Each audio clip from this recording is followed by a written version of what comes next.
ఖమ్మం జిల్లాలో ముగ్గురు మంత్రులు ఉన్నా కూడా తాగడానికి గుక్కె నీళ్ళు ఇవ్వని పరిస్థితి.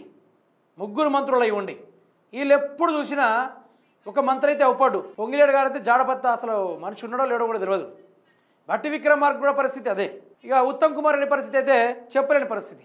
వీళ్ళందరూ ముగ్గురు మంత్రులు అయినా కూడా ఎప్పుడు చూసినా కేసీఆర్ మీద పడి ఏడుచుడు తప్ప, వీళ్ళు పనికిరాని ప్రెస్ మీట్లు పెట్టి ఆగమవుడు తప్ప, పదే పదే హెలికాప్టర్లను ఆటో కన్నా హీనంగా వాడుకోవడం తప్ప ఈరోజు రాష్ట్ర వాళ్ళ సొంత నియోజకవర్గ ప్రజలకు నీళ్ళు అందించాలని దుస్థితిలో ఉన్నారు. ఘోరంగా అయిపోతూ ఉంది పరిస్థితి. ఆ విషయం చూసుకుంటే ముగ్గురు మంత్రులు ఉన్న ఖమ్మం జిల్లాలో గుక్కెడు నీటి కోసం గోసపడుతున్న ప్రజలు. ఖమ్మం జిల్లా బూర్గుపాడు మండలం మోతెపాటి గ్రామంలో మంచినీరు లేక వాగు వద్దకు వెళ్ళి నీరు తెచ్చుకుంటున్న ప్రజలు. అయితే ఈ విధంగా నేను ఎప్పుడు చూసా అంటే అది కూడా ఒకసారి ఇది ప్లే చేసుకున్న తర్వాత మాట్లాడుకుందాం.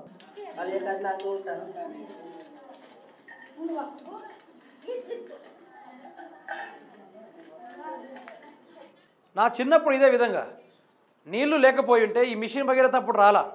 అప్పుడు చెరువులో కూడా నీళ్లు లేకపోయేది, వాగుల్లో కూడా నీళ్లు లేకపోయేది. చలికాలం వచ్చిందంటే నీళ్ళ కోసం ఏర్పడేది.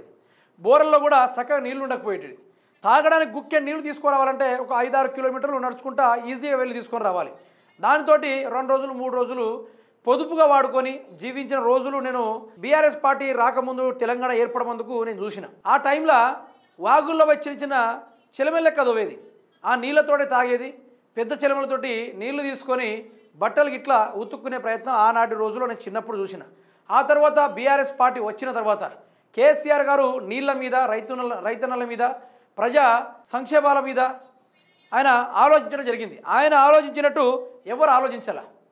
అయితే ఆయన మిషన్ భగీరథ మాకు తాగడానికి నీళ్లు లేని పరిస్థితిలో మిషన్ భగీరథ ఒకటే ఒక వారంలో, ఆయన చెప్పుడే లేటు, వారంలోనే మిషన్ భగీరథ ఇంటికి ముందుకు వచ్చి ఆ నీళ్ళతోటి ప్రతి ఒక్కరి దాహం తీరుడు, నిత్యావసరాలకు ఉపయోగపడు, ఇవన్నీ జరుగుతుంది.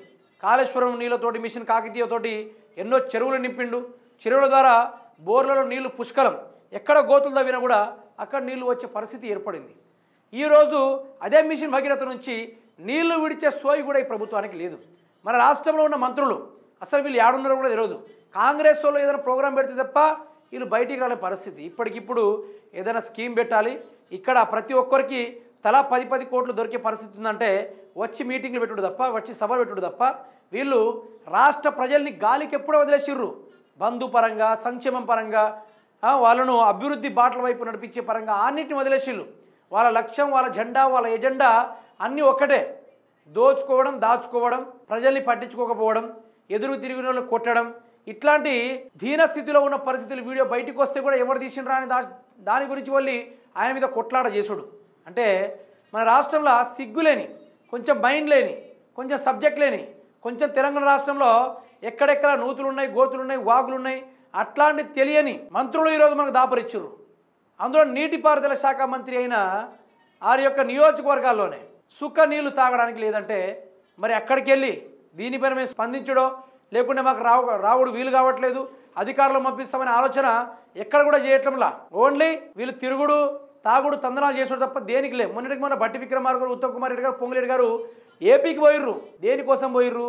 హెలికాప్టర్లు వేసుకుని పోయిర్రు. మీ సొంత నియోజకవర్గాలు ఎక్కడెక్కడ నీళ్ళు వస్తలేవు, ఎక్కడెక్కడ వరద ముప్పు ప్రాంతాలు ఉన్నాయి, ఆడికి వెళ్ళి చూసే టైం కూడా లేదు వీళ్ళకు. సంపాదించుడు ఇదేనా ఎప్పటికీ? కాంగ్రెస్ పార్టీ ఇంకెన్ని రోజులు స్వాతంత్రం వచ్చినా కూడా వీళ్ళు మళ్ళీ అంధకారంలోకి, చీకట్లోకి నెట్టించే రోజులు తీసుకొస్తా ఉన్నారు. అడుగడుగున అన్యాయాలే, అడుగడుగున అక్రమాలే, ఎక్కడ చూసినా కూడా లెక్కలేని సమస్యలు.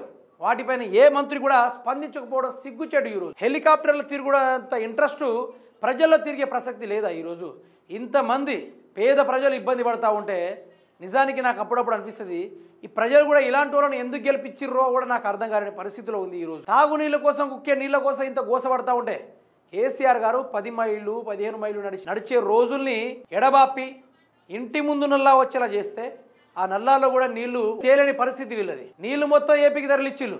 ఇక తెలంగాణ రాష్ట్రానికి నీళ్ళ గోసే.